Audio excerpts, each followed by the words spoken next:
はい、どうもシンです。本日もアークサバイバルアセンディットをやっていきます。本日はですね、スコーチドアース万能新生物バソラスクス徹底解説をお送りいたします。アークサバイバルアセンディットスコーチドアースで新実装されましたバソラスクスくんの能力であったり、テイムなど徹底的に解説していきます。前半、能力面に関して戦闘であったり、採取であったり、その他多彩な能力を持っておりまして、メインウィングを超える建築勢必見の能力も持っておりますので、ぜひご確認いただければと思います。後半、テイムについて特殊テイムとなっておりまして、かなりプレイヤースキルが要求されるものになっているんですが、比較的簡単にテイムできるようにご紹介していきますので、ぜひ最後までご覧いただければと思います。普段ですね、アークについてトラップ動画、建築動画、冒険動画、ニュース速報的な情報発信であったり、チュートリアル、アークストーリーなど、アークを楽しむコンテンツをご紹介しております。ちょっとでも面白かったよとか、役に立ったよとかございましたら、ぜひ高評価、チャンネル登録よろしくお願いいたします。では本編どうぞ。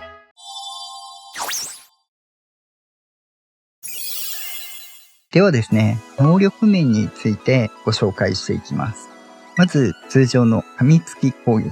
これも特殊能力を持っておりまして、火力もそこそこあるんですが、このように黄色いオーラが出ます。これに関しては10秒間ダメージを 2.5% 増加します。最大10回までスタックできまして、ターゲットのダメージ耐性を 25% まで減少させることが可能です。火力とともに相手のダメージ耐性を下げるという部分がありますので、プラスアルファで攻撃を倍増させることができます。続いて、テイルサンドスロー。尻尾でこのように砂を巻き上げて相手にダメージを与えます。ダメージは不特定となるんですが、これに関してもデバフを備えています。効果は野生と飼いならされている生物分かれておりまして、まず相手が野生の場合はバソラスクスからこのように逃げていくということになります。ただしボスは影響を受けないというものになっています。続いてテイムされている場合に関しては持続中攻撃ができなくなります。主に相手から受けた場合もしくは PVP の場合ということになりますね。こちら、効果の持続時間に関しては、ターゲットのドラッグウェイトに応じて最大950まで変化します。最大持続時間は10秒です。ドラッグウェイト950以上のものに関しては10秒効果があるということになります。フルタイムがありまして、こちらは30秒ごとということになります。続いて埋める。これに関してはですね、埋もれたまま移動することが可能です。ちなみにこの状態から埋もれたまま攻撃することは可能です。効果は普通の噛みつきと変わりがありません。これに関しては潜るという形を取ることもできまして、これで待ち伏せ攻撃をかけることも可能です。あまり PVE では使うこと少ないかもしれないですね。続いて最大の魅力である能力なんですが、このように地上にいる生物に対して潜っている状態でセカンド攻撃をすると周りを回り出してこのようになります。足の下がトクトクしてますね。この状態であれば継続的に小さな砂嵐を起こしまして対象のクリーチャープレイヤーに関して移動速度が低下します。騎乗している生物であれば騎乗解除されます。バソラスクス、この状態でも攻撃を受けまして、総体力の 10% 以上ダメージを受けた場合は、このアクションがキャンセルされます。このように複数囲うことも可能です。合わせて攻撃がありまして、この状態でアタック攻撃をすると、ページが進みまして、生物が埋もれていきます。これにダメージを与えることが可能です。ダメージに関してなんですが、通常の近接攻撃ではなく、パーセンテージのダメージを与えます。これに関しては、ターゲットの体力とドラッグウェイトに比例して、パーセンテージでダメージを与えるということになります。先ほど同じプルモノスコルピウスにダメージを与えましたが、レベルが違いまして体力が違うのでダメージが違ったということになります。この場合ドラッグエイドが小さいこういったサソリとかに関してはさほど大したことはないんですが、例えばティラノサウルスなどであれば、ちなみに大きさで埋もれていく時間も変わってきます。そして完全に埋まるとダメージが与えれるというものになります。ドラッグウェイトが高いティラノサウルスなどであれば、このように2000とかのダメージを与えることになります。クールタイムがこれも発生しますので、あまり連続してダメージを与えるっていうことはできないのと、体力のパーセンテージでもあるので、もう一回でかけた場合に、949となります。これは残っている体力が少なくなっているので、与えるダメージも下がるということになります。ただ、連続してかけることに関しては、今、ちょっと撮影用に無敵になっているのでダメージ食らってなかったんですが、レックスからもダメージを食らうことになりますので、砂嵐の状態が解除されることにもなりますので、ご注意ください。このように飛行生物であっても、地面にいる時であれば、上げ足でも捉えることができます。そして埋めるダメージを与えることもできます。そんなにダメージ大きくはないですけどね。ただし、この効果、受けない生物っていうのもいます。まずこのように、北のミルマドローンとか、北のボア、アースプロレラなどは効果がありません。入っても足止めもできません。その他ですね、結構いまして、例えばロックエレメンタル。これに関しては、このように狙われても足プクプクしなくて効果を与えることができません。その他、デスワームであったり、フルロビアなども効果を受けないことが確認しています。ちょっと全部は見てないので、主に潜る系の生物は効かないんだと思われます。もう一つですね、大きすぎるのか、ティタノサウルスにも効果はありませんでした。ただし、スコーチドアースにいない生物ではあるんですが、ブロントサウルスやギガノトサウルス、カルカノドントサウルスなどは効果がありました。ただですね、回ってる間もダメージは食らいますので、ギガとかはちょっとダメージ食らいすぎて、ダメージ与える前にこの潜っている状態を解除される可能性が高いので、あまり効果的ではないかもしれません。一番有効そうなのはやはりアルファレックスとかであればかなり有効的に排除ができるかと思います。スコーチドアースにはいないですけどね。以上がアソラスクスの戦闘面の能力でした。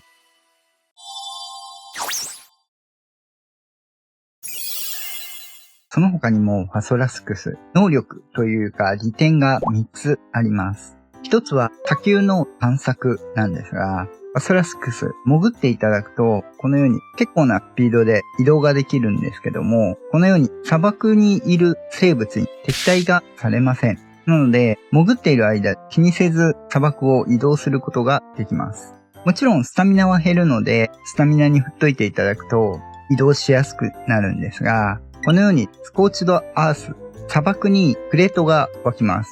アイランドでいう海底クレートのようなイメージですね。基本的に赤いクレートが湧いておりますので、運にはよりますが、いいものを手に入れることができます。一応場所は参考にこちら。全部一気に湧いているわけではないんですが、確か3つぐらいだったと思うんですが、ちょっと今そこの情報手元にないのであれなんですが、同時に湧く数が限られているんですが、一つ取ればどこか別のところに湧きます。運が良ければ同じところに湧いたりする場合もあるんですけども、もう一つ火球の探索としてデスワームの探索があります。これに関しては飛行生物だとなかなか見逃しやすいところになりますので、アソラスクスで潜って敵対されずに回っていれば比較的デスワーム探しやすいかと思いますので、ぜひご活用いただければと思います。続いて2つ目。リソース収集なんですが、今ちょっと問題がありまして、自分の環境、通常潜った状態でリソースに当たると、このように破壊をしてくれるんですが、なぜか石が壊せないっていう状況になっておりまして、ちょっと理由がわかる方がいらっしゃればコメントをいただければと思うんですが、自分の環境でちょっと解説ができないので、今回青い芝生さんにご協力いただきまして撮影しておりますので、そちらをご覧ください。通常このようにファソラスクスで潜りながら移動していると、いろんなリソースを破壊しながら移動してくれます。木とかは手に入らないんですが、火打ち石のみを手に入れることができます。専用のものになっておりますので、他の余計なものを取得せずに火打ち石を取ることができます。なので、これに関しては賛否あるかと思うんですが、結果石は必要になってしまうんですけども、発火庫作ったりとか大量にする場合に火打ち石が必要になったりっていう場合も集めてくれるというものになってます。3つ目が大きくて建築税必見の内容になるんですけども、建築をする場合かなり土地をきれいにする必要があります。衛星特にリソースがあるとそこに建築物が置けないという部分がありますので、すべて石を破壊してきれいにする必要があります。これに関して、もともとメイウィングのスライドで綺麗にすることはできたんですが、それ以外に関しては一個一個やっぱ壊していく必要がありました。今回このファソラスクスの能力によって余計に資材を取らずに更地にすることができます。建築をする上で ASA の場合結構細かい石とかあったりもするので、結構整地がめんどくさかったりするんですが、ファソラスクスがいれば簡単に整地することができますので、特に大型拠点とか建てられる方っていうのはかなり嬉しい能力になってきます。以上がファソラスクスの能力となります。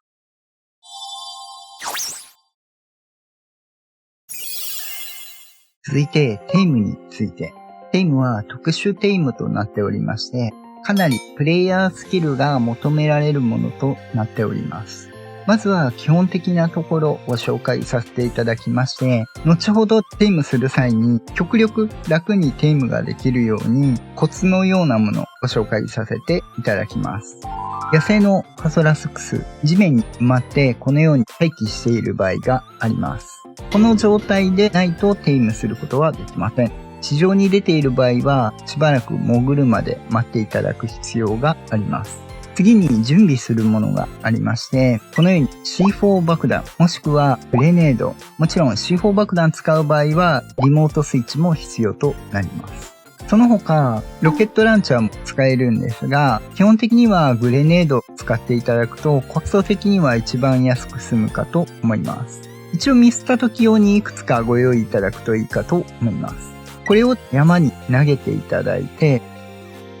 爆発するとこのように星マークが出るので乗れるようになります。これ乗れますとコントロールできるようにはなるんですが、下の緑のゲージがコントロールできる間のゲージになります。この下が気絶値。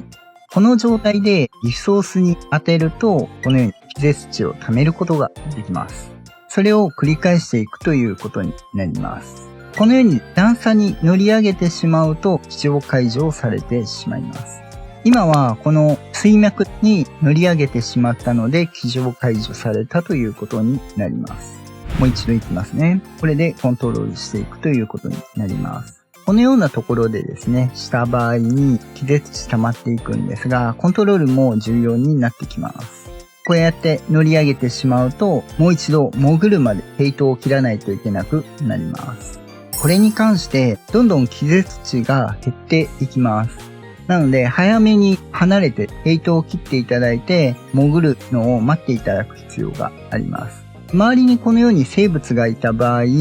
そこにヘイトを持っていかれてなかなか潜らないということも出てきますので、周りは極力きれいにしておいていただいた方がいいかとは思うんですが、ただ結構移動しないといけない部分もありますので、その辺に注意が必要になってきます。この場合、段差はダメなんですが、このように砂丘に関しては段差のように見えるんですけども、ほぼほぼ乗り上げるものがないです。このように骨とかも昏睡対象になりますので、していただくことができます。なので、これに関して気をつけないといけないのが、こういう建物があるところ。建物の方に乗り上げてしまうと、非常解除されてしまいます。あと、生物に敵対はされないんですが、生物に乗り上げてしまうと、非常解除されてしまいます。なんで、テイムとしては砂漠の方がしやすいということになります。当たれば、このように昏睡してくれるということになります。これで昏睡すれば、あとは餌を入れてテイムを終わるのを待つということになります。砂漠では基本的に襲っては来ないと思うので、周りだけご注意いただければと思います。餌は肉食になっておりますので、羊肉などをご用意いただくか、キブルは長級以上のものをご用意いただければと思います。使用数は今現在堂々レックスでも出てないので、現状アークユニティさんの方であれば計算機出ているので、そちらをご確認いただければと思います。一応説明欄に貼っておきます。これで食べ終わればテイム完了ということになります。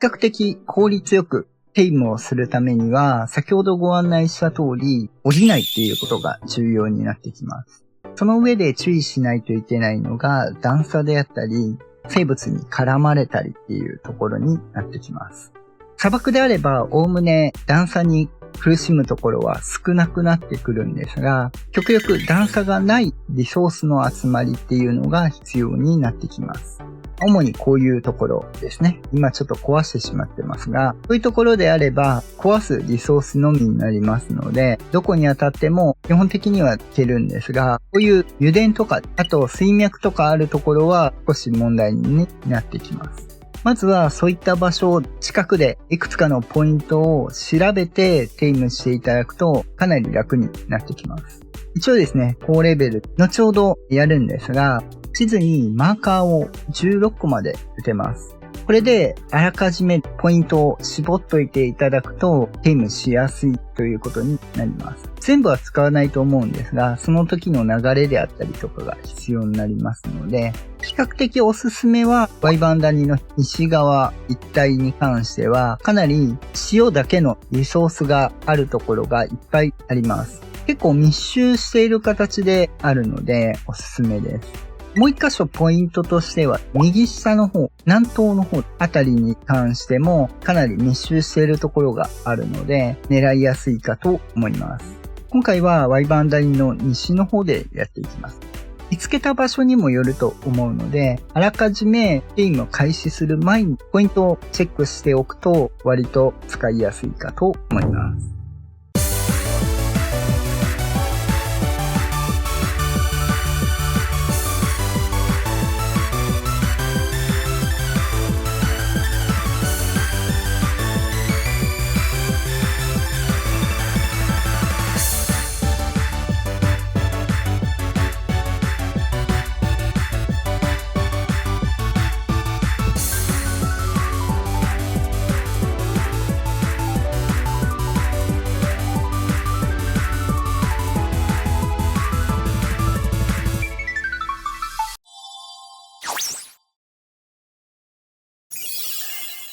はい。では、いかがでしたでしょうか。本日はですね、ASA スコーチドアース新生物パソラスクスの徹底解説をお送りいたしました。ちょっと150のテイムが意外にすんなり寝てしまったので、びっくりしたんですけど、かなりマップ準備したんですけどね。倍率は関係ないです。眠らせてからは倍率関係してくるんですけども、プラスアルファで一回眠らせれば麻酔薬とかでもナルコベリーとかでも昏睡値回復させることはできますので、通常通りのテイムとなります。規定機器の管理失敗するとめんどくさいことになりますのでご注意ください。意外にここの場所が良かったのか、一応ですね、場所が 2.3 の 11.9 の壁のところに来てたんですけども、簡単にゲームできてしまいましたね。結構何箇所か使うと思ってたんですが、1箇所でできてしまいました。密集してたせいですかね。ここでできるんであればかなり楽だと思うので、近くにいるかどうかにはなりますが、